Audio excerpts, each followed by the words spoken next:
Our guest tonight is an amateur cosplayer. I don't believe that, because if you go on his Instagram and if you see what he's wearing right now, he ain't an amateur at all. This is literally the first time I've told a guest I literally want to snatch your crown, because he looks absolutely so magnificent and so beautiful. But one of the things I love about our guest is that we can have a conversation about anything, and he's so knowledgeable and he's so thoughtful, and his cosplay just lights up my day every time I see it on the feed. Please welcome back our friend of the podcast, Geeky JP.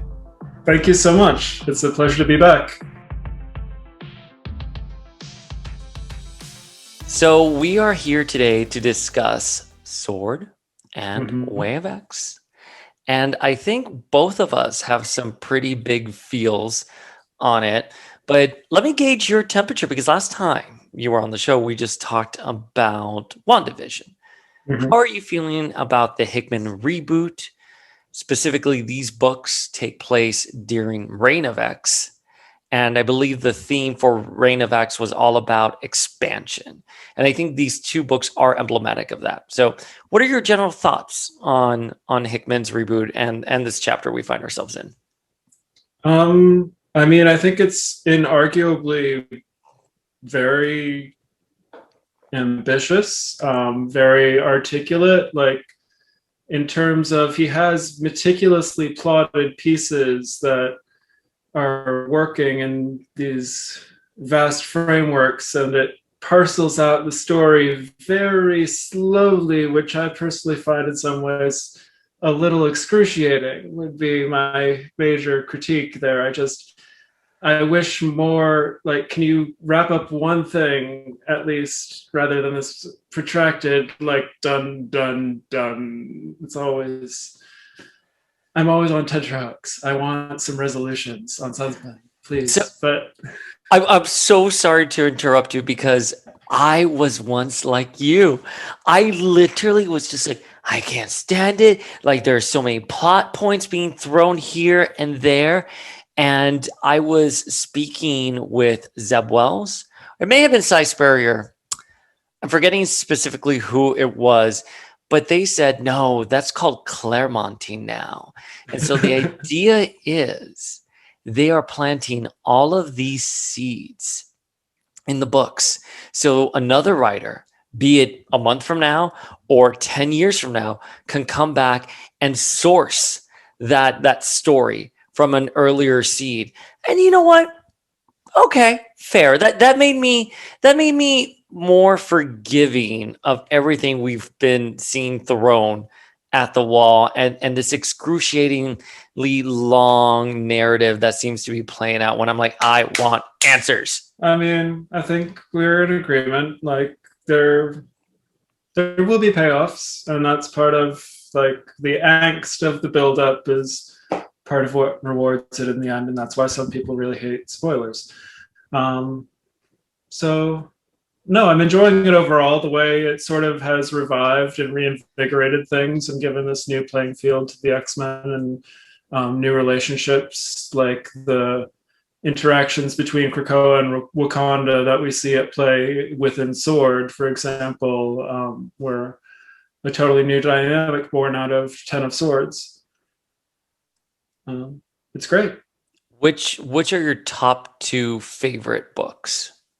I would probably say Way of X, and I've really been enjoying Marauders, but the end of S.W.O.R.D 6 certainly gives me some bias as well. I don't know. It caused me to revisit S.W.O.R.D in a new light. Oh, I wonder what happened at the end of issue 6 that could have made you revisit the series. I have spoilers.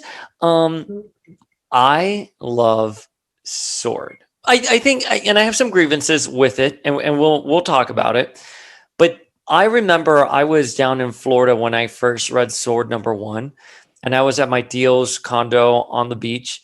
And I was just like, the ocean was in the background, and I opened up that first issue, and characters I never expected to see in the Hickman era were there. And I was just like, holy shit.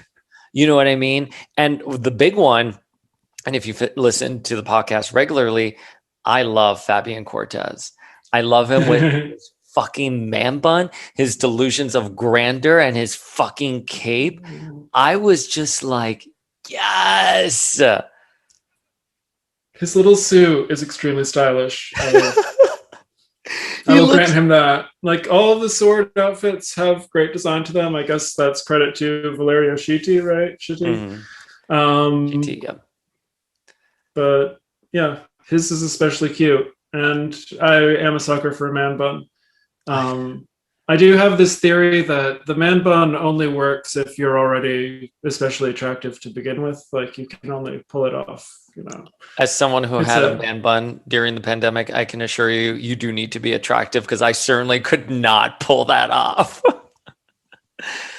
um, so why don't we dive into S.W.O.R.D sure. first, which is what we were just talking about, Reign of X title that deals with the mutant space program and Mhm. the mutants expanding to the solar system and having a position within the Galactic Council. Al Ewing is writing it with Valerio Schiti as the artist.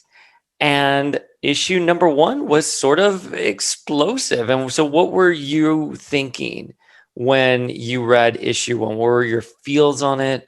What delicious things did you notice that some of us may have missed?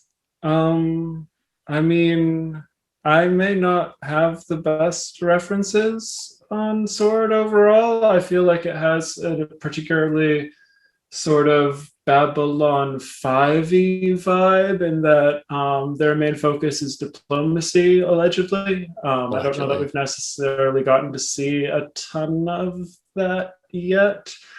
Um, But here's the thing about the diplomacy, and I agree with you about that. I feel the reason why issue six is so great is because it's finally picked up a story that um, they've wanted to tell. hmm. And I think they suffered from crossover fatigue. You know, like, or not crossover fatigue. They've been victims of crossovers. Yes, they Excuse my get language. sideswiped by the crossovers, like King of Black kind of tramples the story in a I way. was just like, where did It's that come from? It's like you just have this this first issue where they go off into like the burning white hot fires, and I see white hot, I think of Gene the White Hot Room, exactly everything. Phoenix, right? It has to It reference has that to in a way. be Phoenix, and they come back with this black diamond. Forget what the black diamond is called, and it's Mysterium. and literally what. Mysterium Oh, is Mysterio, you're their right, yeah. Wonder Phlebotomium product. And you're like, oh, right there, that's everything I want to hear. It ends on such like a high note. And then we Mhm. go into a crossover issue, and then we have a standalone issue, and then we have the issues with Fabian Cortez, where then he gets kicked off, and don't even get me started with that. And then finally we get to the Hellfire Gala, and of course that last issue, we know exactly what happened. Yep. So I feel S.W.O.R.D in general, I think is one of those stores, one of those stories you just have to see in the end how it played out. And like I wouldn't hold it against the writer because he had to tie it into some other Sure. stuff. Yeah. I think Al Ewing is a master of reference. I feel that especially shown when I was rereading Agent of Asgard and the way he referenced storytelling in general in that. And I think that S.W.O.R.D in turn references the idea of a lot of spacefaring and sci-fi media as well. And they even say in the first issue, I think that this is the future of mutantdom, and so it very much reflects that outlook. This is sort of the next step. It's very cool. Well, and it's also, they talk about mutant technology and mutant science. Yes. And I thought this was really interesting. And I think it's something, in fairness, though, I think it's something Sinister has already kind of accomplished, but for lack of a better, Or Excalibur. or Excalibur, you're absolutely right. Covens are mutant technology, but referenced within the framework idea of magic. So there's a resonance there that I hope gets further explored in some ways, maybe. But I love your crown. I'm sorry. I'm just looking at your crown. You're talking, and then you're talking about magic, and then you were so eloquently moving your fingers. I'm like, I want this guy's crown so badly. it's so pretty. It's I so have to say, pretty. I love I'm it. so jealous right now. I never get jealous. But yeah, so the idea is that you as a mutant scientist can start your project and you can see it through to the end of time. And great. That's wonderful. I think that redefines what the idea of what it means to be a mutant scientist, and where that technology eventually lands. I thought it was great. I had no quarrels with that. I also like seeing how all of them come together and they fuse their powers in the Mhm. same way that the five do, but now they're, the ones from above. Hang on, I'm just pulling up the list of how their powers work and everything. But Sure. Yeah, I took a photo of that myself, and yeah, there's a brilliant hard world building, is I believe the term, to the way everything sort of interacts there. And all credit to Valerio Schiti, but it's a very beautiful comic. It's slick and it's stylish, and the way powers and things work and glow on the page is just great to experience. now I do have to say that it doesn't feel like it's been answered for me about what the six do and how they do what they do to transport across the galaxy. I get it. Their powers are supposed to work in tandem, because I agree with you. It's beautiful. I mean, those pages in issue one, which is where I think the only hardcore scene we see them teleporting like that. I love it. But so they have a stage one circuit, and then they Yep. have a stage two circuit. Yes. Manifestation versus translocation. Okay. So creation, that's the making of the Mysterium, when they're at the white hot fire of creation and he creates that black diamond. That's the super material. That's the second level circuit, Oh, where they create something from nothing via mutant technology I love that. slash Yeah. magic, depending on your point of view. Is it magic? Is that your point of view? It's Margaret Greenwood has a book called The Anthropology of Magic, where she contrasts the idea of scientific thinking and magical thinking, and her thesis is not only but also the idea that they aren't antithetical, they can interrelate and inform each other. They're two perspectives. So, who do you think is a breakout star in S.W.O.R.D? Definitely Manyfold. Oh, Is that the correct pronunciation, right? yeah. He's so hot. Oh But he's just cool. He has that sort of secret agent role going, but secret agent in space. So it's on another level. His powers are amazing. I think, to your question again of what's the difference between the first level and second level circuit of the six, I forget the particular issue. Number three, in S.W.O.R.D number three, Brand has a data page where she's sort of talking about Eden's abilities, and she says specifically he is not a teleporter. And she goes on to explain that his ability is not teleporting, it's that he speaks to the universe and it listens. And so he folds space by asking the universe to do so. And so that's where that sort of creation, Aboriginal dream time, the idea that all things are in this sort of amorphous state that can birth new things. You love Outback Claremont, right? Gateway touched on this. I think Eden's an heir of Gateway in a lot of ways, and that's touched on in S.W.O.R.D a bit as well. and those throwbacks, because I can find a lot of parallels, and I post them on the Instagram quite a Hmm. bit.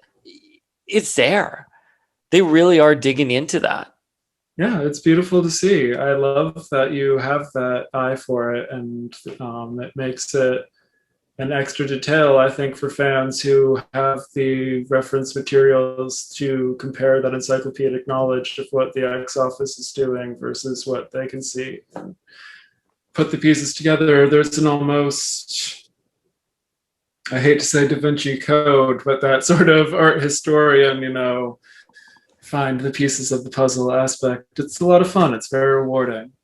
But I think that's also why the X books and the Hickman era right now are doing so well, because you do Absolutely. feel there is a larger piece of the puzzle. And it's been so much fun talking about it because there's so many people coming in, reading the books. They want to engage, they want to talk about it. And Hmm. it's the best feeling ever. I You love know, when people ask me for recommendations or sum ups. It's such a happy glow feeling. what do you recommend? I want to know. What does Geeky JP himself recommend?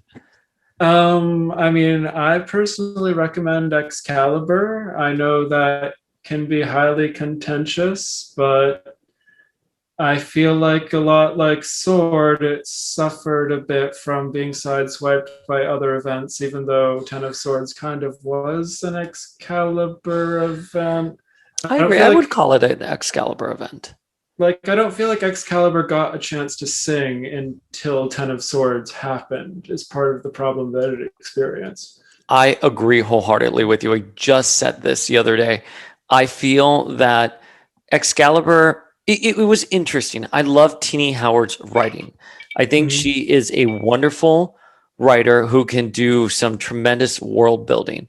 And she focuses in on those character interactions, the dialogue, everything happening around you versus someone like Hickman who's larger picture. And so if I had a criticism of Hickman before Ten of Swords was that he was a little too stiff. And then I would argue with Teenie Howard, she was a little too wiggly. There was so much in there. When they come together, like when they wrote Empire issue 1 Mhm. and various issues in Ten of Swords, I thought they were perfect. They were a perfect match. Now, post Ten of Swords, I think Excalibur is great. And I think Hickman has loosened up a lot with his writing. And I I always say like Ten of Swords was a turning point for Excalibur for me. And I feel for like the series in general. They also had that break because of the pandemic, the scheduling. They had they had a lot of time to sit down and like really have the benefit of time and sort of catch up with what they were Sure. doing. Not that they were behind, but at least emotionally and from an artistic level catch up. But I think Sword did a great job of introducing you to this world. I cared a lot about Fabian. He was kicked out by the council. I was heartbroken. Of course, he's in Way of X, which we will Uh, discuss. they went out of their way to make that painful. He's butt naked in front of the council, and our fucking God Queen Jean, who I That cannot believe. was Go. she was channeling Teen Jean in that. I Oh, I feel know. that there was some shrug implied She at was like, she's here like the I pulled the short straw, so I guess I have to put you. It didn't take that long. I was like, Jean would never. She would never say that. well, would she? I don't think I if you listen to the Cerebro Jean Grey podcast episode, they have a point, I think, of calling Jean a bitch. I haven't And heard. I haven't heard that episode. I think it's one of the reasons I identify with Jean on a very personal level, but it's the idea. I don't remember my citation for who pioneered the term, but an allowed target. And it's the idea of we have to be good, we have to be good, we have to be good, but oh, wait, this person is bad, so it's okay to be as harsh as you want to them.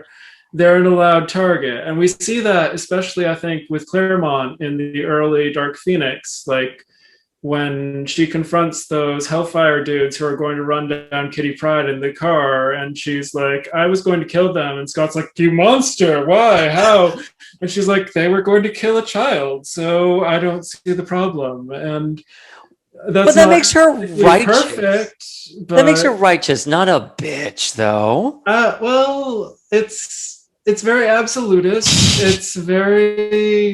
It's not necessarily all hugs and kisses, which is what you supposedly get with Jean, but that's a dichotomy to her that I love. It's one of the reasons I think I love Wanda the most, quote, because she has that temperament. Well, Jean does There's a say, volatility. yeah, no, Jean does say in New X-Men, right before or right after Emma dies, she goes, it's true. You think I killed her. It's true. I run around the globe preaching, brotherhood and acceptance. And when I come home, the first thing I do is fight. So yeah, I think I like that aspect of Jean, but still, like Fabian Cortez for her would be like fish in a barrel.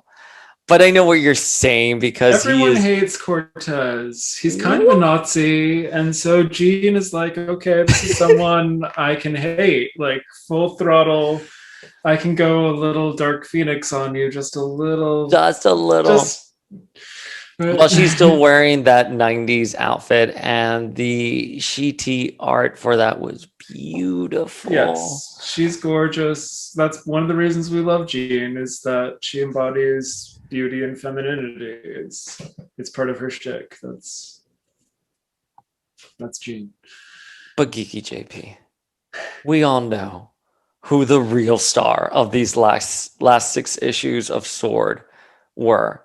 And when she came walking down the staircase, was she at the Hellfire Gala? No, the Hellfire Gala was over. It was technically over. Okay. Okay. But anyway, and yeah, there's another character who rises in this that we're going to talk about, but Wanda. I mean, there were 2 beautiful moments and 3 strong points. Is okay. I think how I'd sum up 6. All right, go. Lay it all out. I mean, it's maybe because I've already finished my cognac, but I'm tearing up a little even thinking about it. I mean, it's what I've been waiting and verbally posting about on Instagram and Twitter for the run of Hickman. I love Wanda. I feel like there's a very large inconsistency from writer to writer that agreed. You kind of can sort of wave off in terms of her volatility, but the one that sticks in my craw is Rosenberg in the Teen Jean series. I think I have the writer correct, but I don't think it's Rosenberg. I think it was Hopeless. Hopeless. Okay.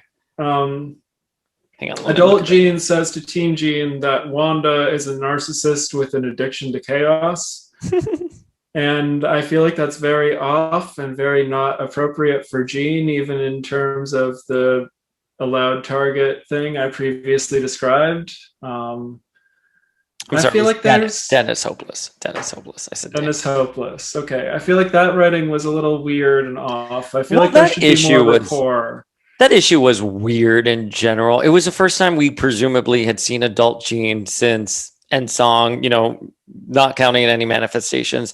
And she was kind of like this angry, playful, like ghost when like Wanda and Teen Jean were hugging, like adult Jean's like gross, but maybe to what you were saying, but I know you felt like the writing was just off in there, and I agree wholeheartedly with you. But anyways, I cut you off. Please continue. No, I ramble, especially on this topic, because there's just so many little points and things. But Wanda has vacillated from writer to writer, especially in terms of her degree of penitence for M-Day versus her unrepentance, her frustration, or her lack of patience with people's emptiness of forgiveness and brittle spiritedness. I think we see that a lot in Avengers versus X-Men with the Rogue versus Wanda dynamic. Mm-hmm. Rogue is very how dare you exist? In a way, she hates Wanda. She stabs and kills Wanda.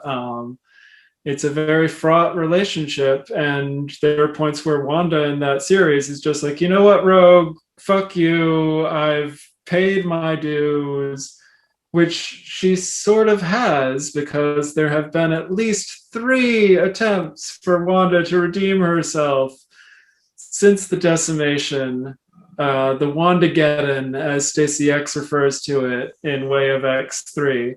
Um, but what I thought was beautiful and healing, and I'm sorry, I'm coming to a point now, and No, I'm looking at you. Please, I can listen to you all day. what was so wonderful about this scene was that we got the penitent Wanda. Yeah. She has almost Shakespearean dialogue. I didn't count the IMs, but she says the pretender can't sit at the feast after what she's done and what she said. She didn't feel like she belonged at the gala. She doesn't have a super, she's not in a gala outfit. She's in a quote original, debatable versus 60s fashion, whatever.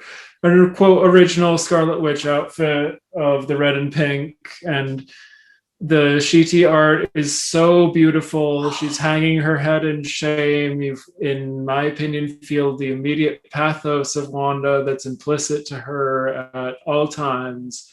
Wanda is a penitent. She has sinned in all contexts of her character. She's suffering so, so much as the pretender. And this was a beautiful, beautiful scene that, now that you say there are spoilers out there for Trial of Magneto, I'm worried. But in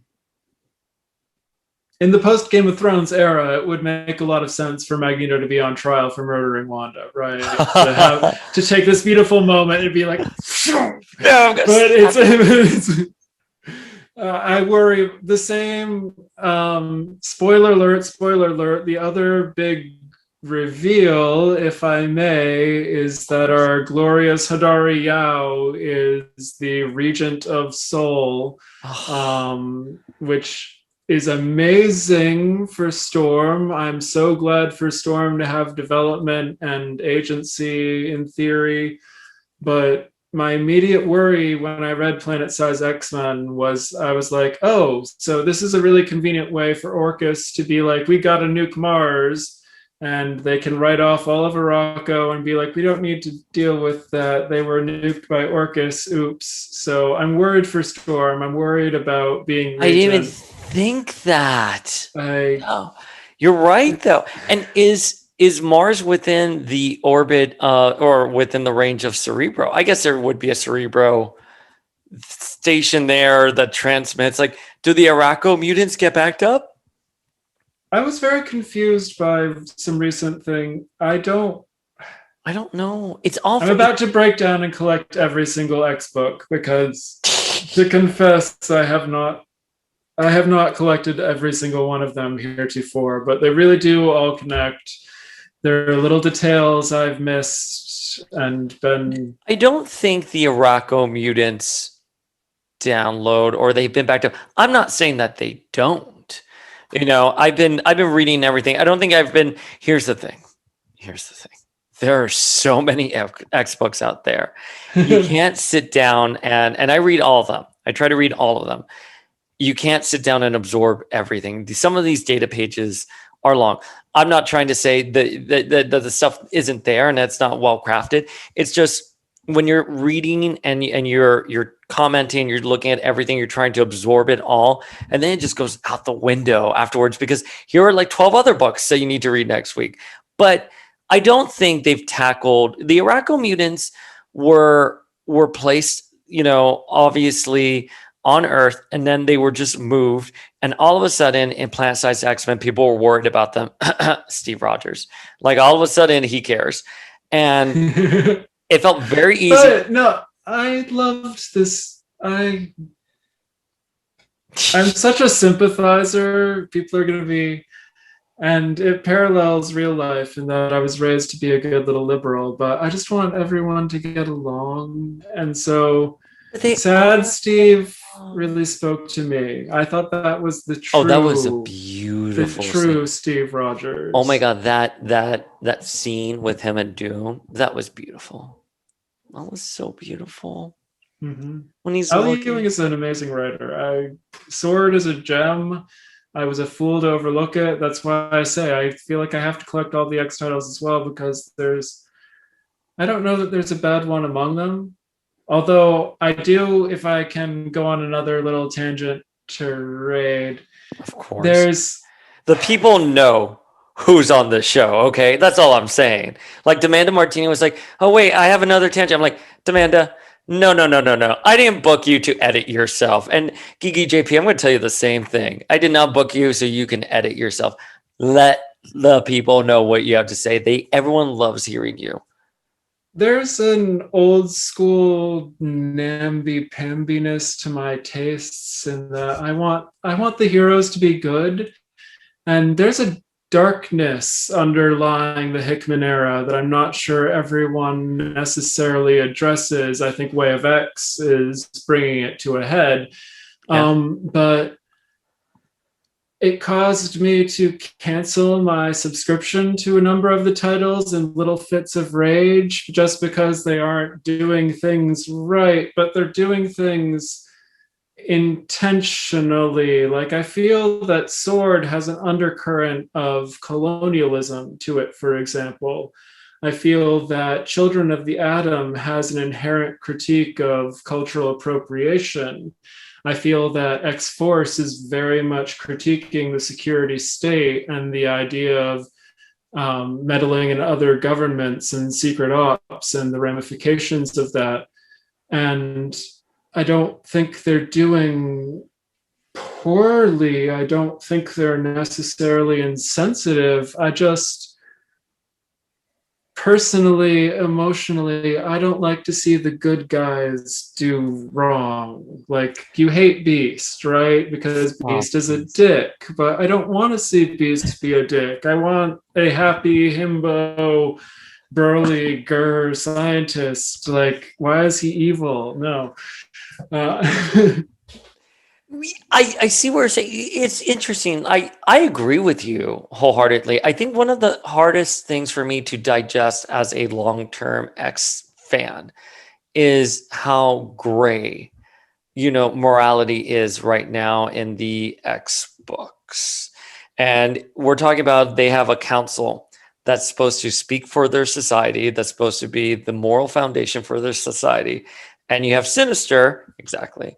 You have Sinister so who's much murdering rage. his own team, right? You have Mm-hmm. Mystique, who's I think Mystique is shining so much in these books, and I think Mystique has become a very sympathetic character. Not Mystique that is amazing. What always has been amazing, but more sympathetic. more Like, sympathetic. I think now you really are rooting for Mystique. Before, I would be yes. like, in another Mystique story, I would be like, okay, she's doing her, like, let's say Messiah complex. She had an ulterior motive. Okay, we knew she was going to betray the X-Men. Yeah, she did it for Rogue, but she still had something. She was still a little nefarious there. Here, you're like, no, she just wants her fucking wife back. You know what I mean? And that is a Which, beautiful I story. mean, it. I was thinking about it the other day, and it makes Xavier and Magneto the denial of a queer love story, if nothing else. Like, that's not a good position for them to be in But terms of. here, answer me this question. Why does it even matter if you have precogs on Krakoa? I Because they're going to say, oh, we always lose. Regardless of what happens, Moira has all these slides, we always lose. no. But that is the premise of every X story. They always lose. There's always a dystopian future. You're going to tell that to these people. They'll be like, okay, how do we avert it? But wait, I want to hear your feels on it. Well, in your opinion, Claremonting is the story, right? Like, it's Yeah. just a seed. But the way I would spin that seed, my understanding of Powers of X, I hope I'm getting the series right, was that humanity always ends up defeating Powers mutants of in 10, the powers of 10.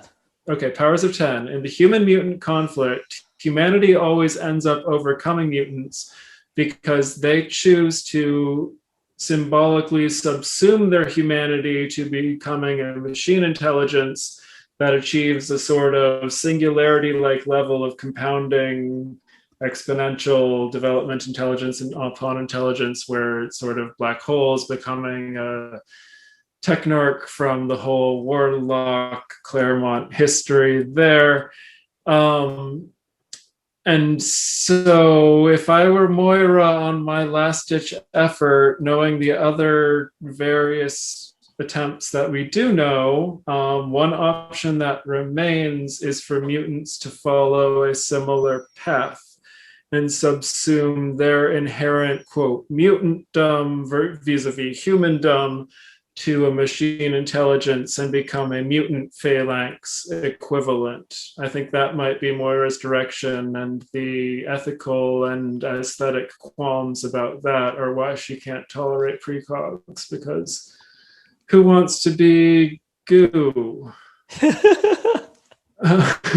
No, and that is a valid point, especially when you put it like that, because I think one of the big things that we got out of Powers of 10 was that not only do mutants always lose, but yes, humans will eventually evolve past mutants. And mutants are not necessarily the next step in evolution. They're sort of like this dead end, right turn.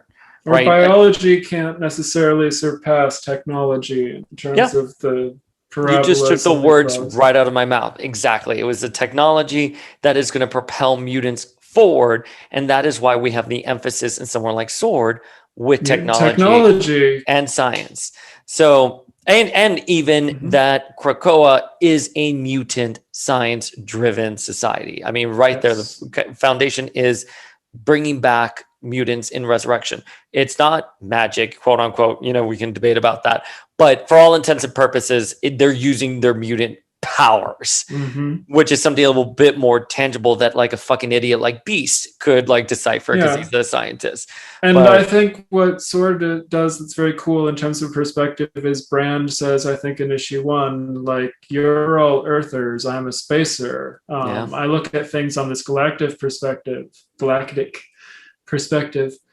And so you need to think of things in terms of soul. And I think that's been a running theme from 1 through 6 of S.W.O.R.D, despite crossover segues, is this idea of uniting soul and mutants being that next step forward of the fighting factions of Earth versus mutants being a united force in the galaxy. And that's really what Storm will be region of going forward. Can we just talk about how amazing Storm looks? It's so beautiful, that costume. Oh my God. Like, I love that she debuted her queen costume as her Hellfire Gala look. Like, of course she would. She looks gorgeous. The symbolism in terms of how in Planet Size X-Men she breathes life into Planet Arakko is, I guess, what we're supposed to call it, versus Mars, right?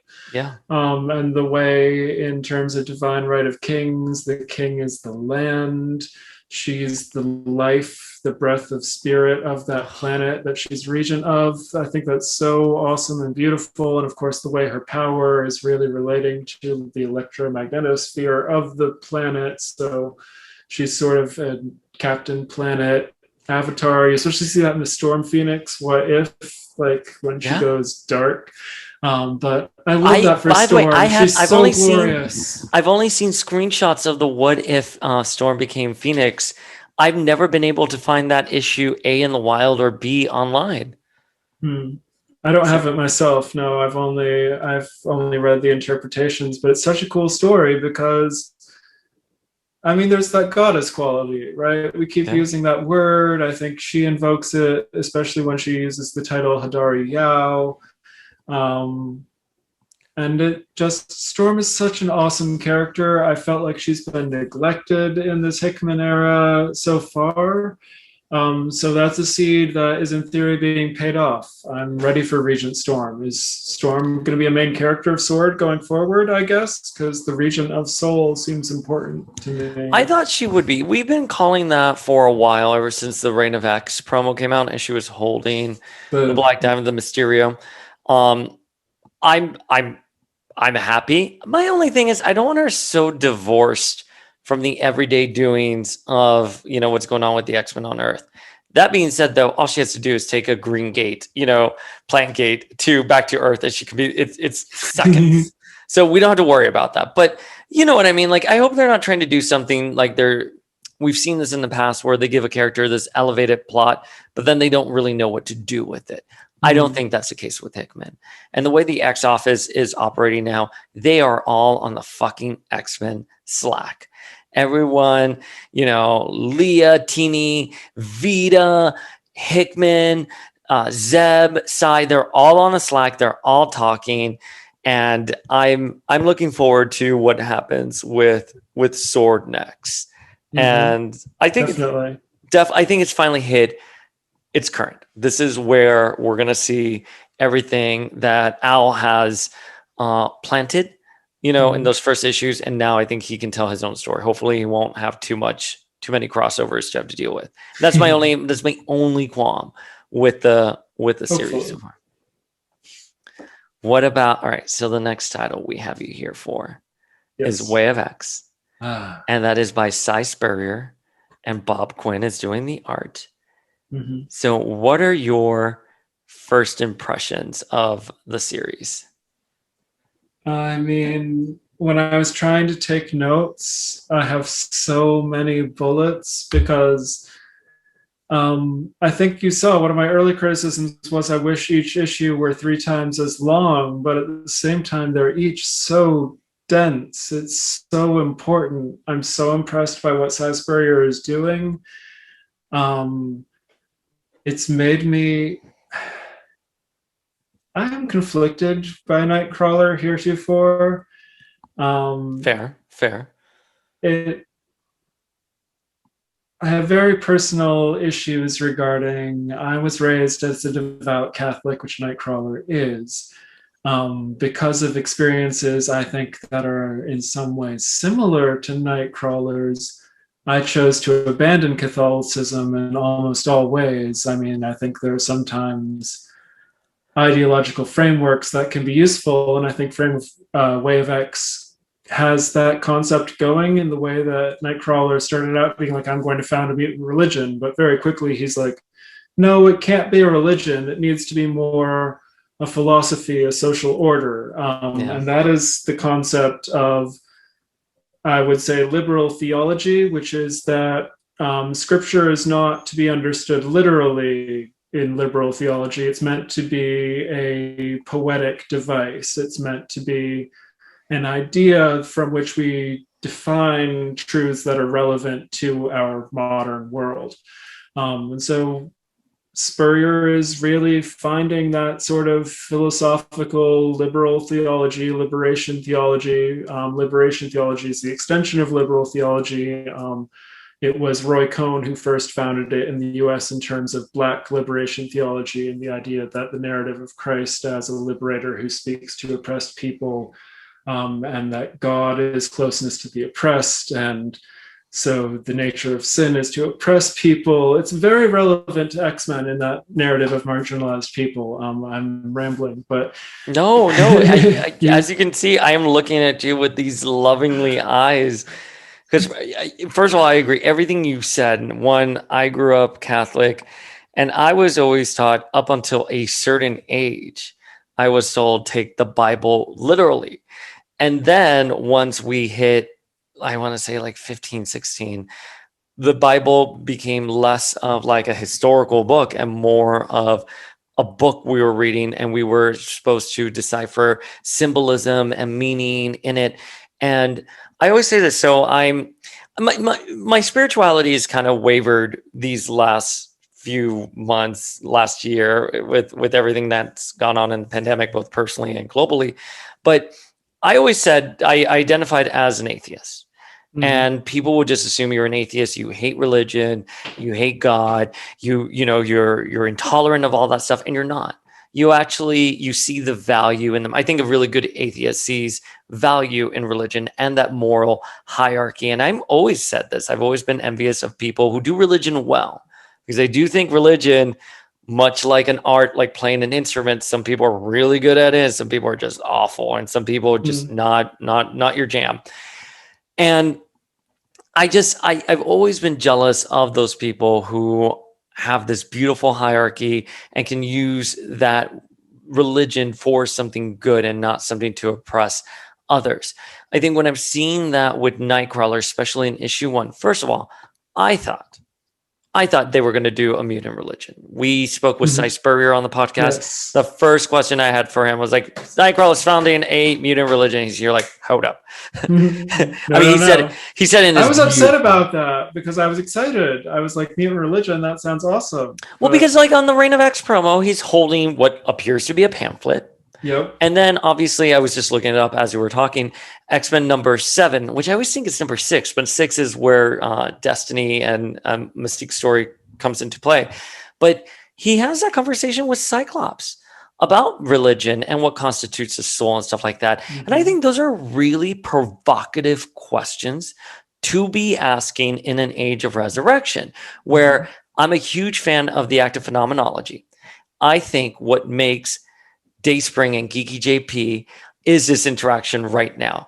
And the way we interact forms our soul. If someone killed me right now, but they backed up an earlier version of me from today before I had my coffee, I would say that is a very different version of me. Mhm. And this really influenced my soul, this interaction with you. So I was so happy to see that conversation happening in issue Yes, with 6. Pixie. Yes. Well, no. Well, in issue Or 7, excuse me, with Cyclops, and then here with Pixie, of course, it comes back in 1. I did say that to Cy. I don't. I think I may have overread it. I think it was more to elucidate the fact that yeah, she was someone else, but I don't think it was a larger commentary on a soul. I mean, we can decipher from it because it's mm, source material, but I think it was art. food being yeah, and yeah, you can never divorce religion, certain aspects of society from art, especially when you're talking about mutants and Mhm. religion. But anyways, now I'm the one rambling, so please continue on Um, so no, I wherever you want. see it made me see Nightcrawler in a new way because I've been a little intolerant of his faith in the past. So to see him finally, in my opinion, really struggle with it and in my opinion actually surpass it is what we see happen in Wave X. Hmm. There's a spoiler alert moment where he pulls the trigger on Legion.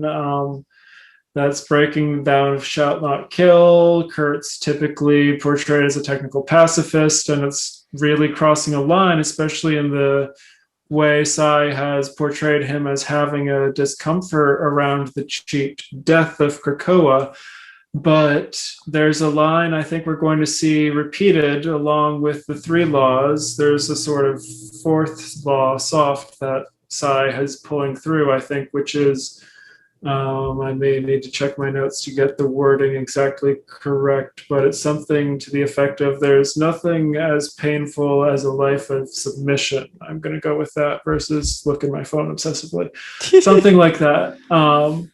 And that idea, I think, is very true. Like they were torturing Legion. He was being used as a quote, slave, lab monkey, whatever term you want to use exactly. But Nightcrawler was quote setting him free, and his data page immediately after that, which is a florilegium, which is a term kind of from the Christian academic tradition. Florilegium is a flower of thought. It means writing about thinking.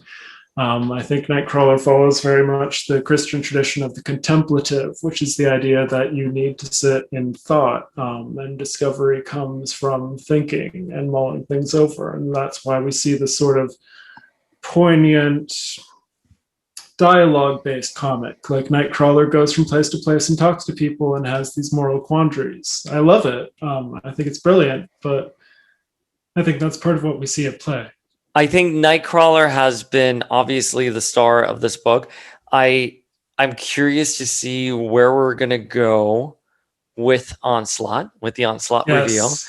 and the fact that the book isn't listed in solicitations for September. And Mm. instead, we have Bob and Cy working on Onslaught: The Revelation, Mm-hmm. and I'm curious if that's just kind of like pausing this book so we can let this story come out, or what's gonna become of it. But I think it's also going to be about looking at mutant culture and the morality in it, because we have Xavier and Legion at play. We have Onslaught. Mm.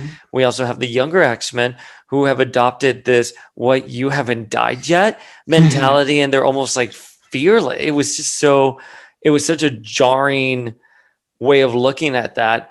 Mm-hmm. And we know Dazzler is also going to be playing a big role. What were your thoughts on Dazzler? I mean, she has very interesting musical tastes, according to Psy. Um, but I mean, I'm just happy to see her get page time. I think there hasn't been much characterization for her yet. I'm excited to see where this goes. I always getting myself into trouble. Get yourself in trouble. Dazzler is not the most cerebral character in most portrayals. Oh!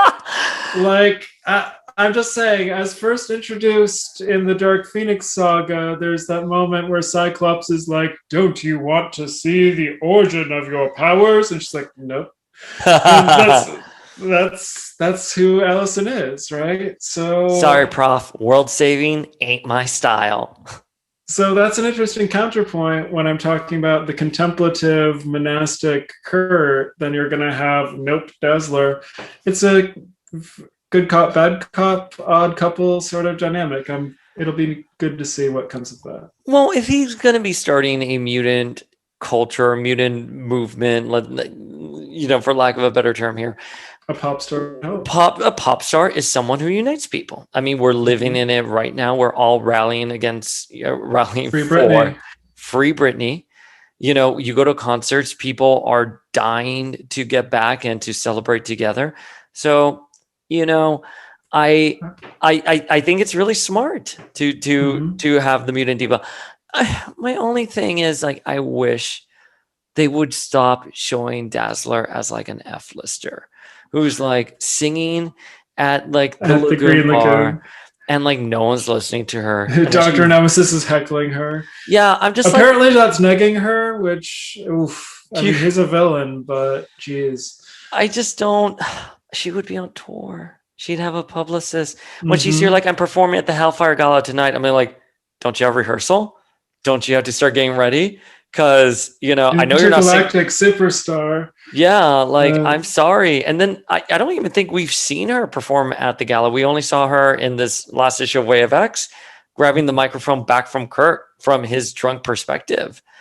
I'm like, no. Like, they gave some random mutant the opening, concert, the opening performance. And I was like, but where's Allison Blair? Give me Allison Blair. Anyways, I'm sorry. Harmony? I can't even remember her name. But I'm forgetting her name too, but she was there in issue 1. But that's fine. Give me a good Dazzler story. Obviously, yes, we'll see where it's gonna go, it'll be especially cool. Dr. Nemesis. But I think I think Cy has proven himself to be a great writer. I think Quinn is a wonderful artist. I like the art Mm-hmm. very much.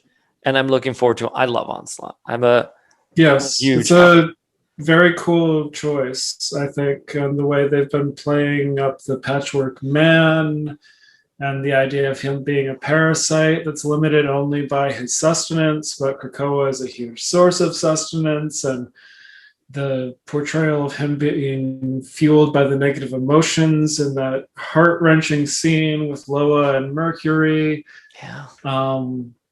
It's very deep stuff with Onslaught that's possible. And so he's a very cool choice for Wave X. And I think I can kind of see how it's, you say, the Onslaught revelation, because, in the Christian tradition, Revelations is the final book and the coming of Satan, which is the Onslaught analog, right? And that also means that supposedly Christ comes to defeat him, and there's the rapture, etc. So we'll Who do get we a think Christ Krakoan is? rapture.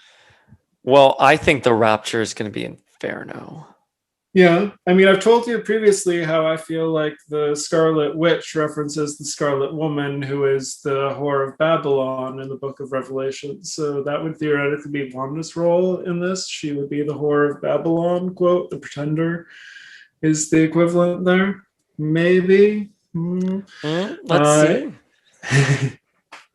I'm definitely with I have my own theories for Inferno, and I think we'll see where it goes. I don't want to be a clown though, especially since we're focused on Way of Exit and Sword.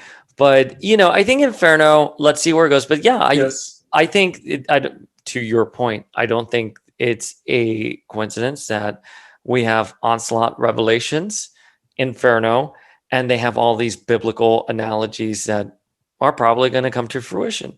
I mean, Hickman loves a good reference. We know this.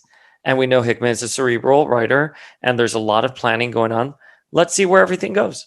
As ex fans, we can get a little burned. Like we're like, oh, this is a really good story. Where is it going to go? And it goes nowhere. But I think I have faith in the X Office. Like I have to tell you, the X Office has proven themselves for Mhm. me. Especially with this relaunch.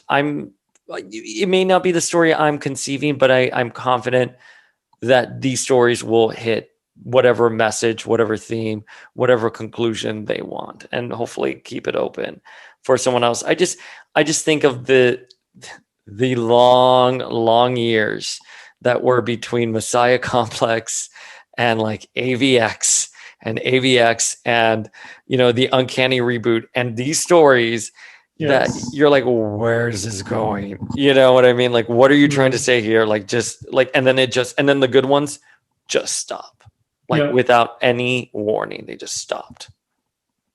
Well, I mean, I think I talked about it with you in comments, but my personal fanfic hope is that Wanda is involved in defeating Onslaught. I think that in terms of Way of X being about philosophy and social order, reparation and redemption is part of that. And I think the Pretender is a really important symbol in that story, I would say.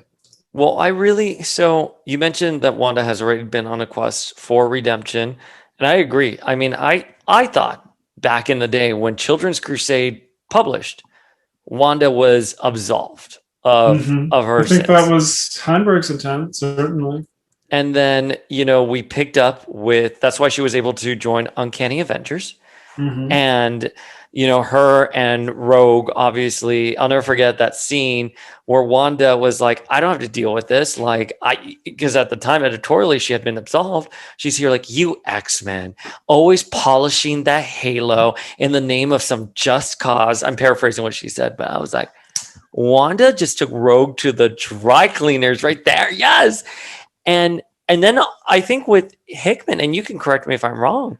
I mean, we had Teen Jean read Wanda's mind, and she was there like, "Oh my God, she decimates us. We were set to inherit the Earth, and she decimated us." But the Avengers are firmly on Wanda and even Rogue. And then Wanda's pretty quiet. Like the mutants don't seem to have any grief with Wanda until Krakoa.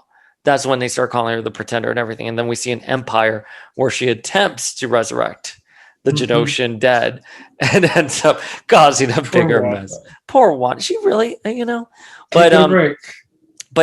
my hope for her is I hope she somehow gets to undo the dead Genosians. I think that's Mm-hmm. what she needs to do. Or I don't want to say repower because like I'm confused about the numbers. Yes. I'm still They've confused. gotten very hazy. All of a sudden, I think now, and I forgot where I was reading somewhere where they're like, oh, a couple thousand here, and then now it's like it was 1,000 after M Day, and then there was the 190 and stuff like, or I'm sorry, after Genosha it was only like a million or 1,000. I'm forgetting, and then we got the 190 every. So I don't know. I don't know how many depowered mutants she has depowered, but I think she needs to do something bigger, or how many depowered mutants are now repowered through the Crucible. But I think she needs to raise the Genosha mutants because we did find out early on in Hoxpox that it will take them a long time to resurrect those 16 million mutants who were killed by Cassandra Nova. So that's just And yeah.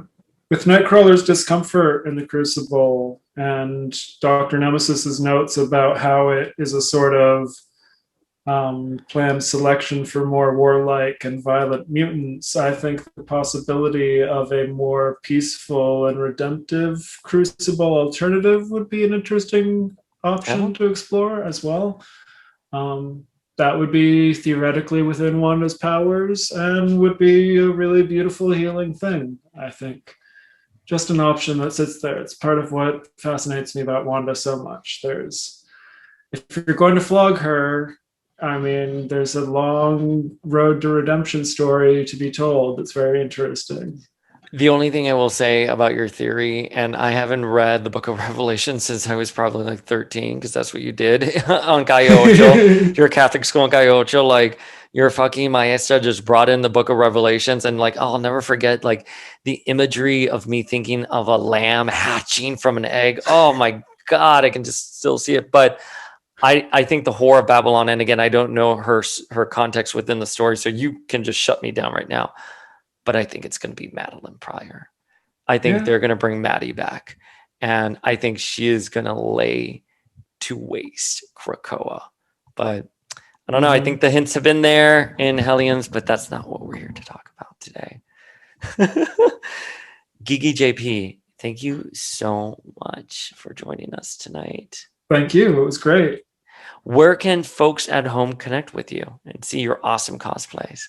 I'm at Geeky JP on Instagram. That's my main home. I'm also on Twitter as Proletary Thought. And do you have any exciting cosplays that you can tease? You know how much I love your Wiccan. I love your Wiccan so much. Um, I'm working on hopefully some alternative Wiccan options.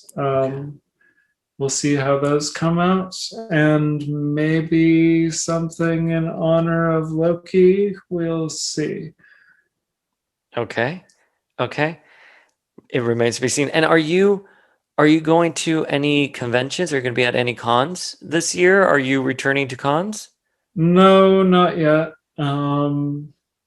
It seems sort of touchy in some ways, and we had to put a new roof on our house. So I think we're just gonna ride out 2021 and hopefully see everybody back in 2022. Okay. Well, we'll look forward to it. Geeky JP, thank you again so much. Thank you. It was great. All right, everyone. And as always, I'm the Uncanny Days Ring signing off.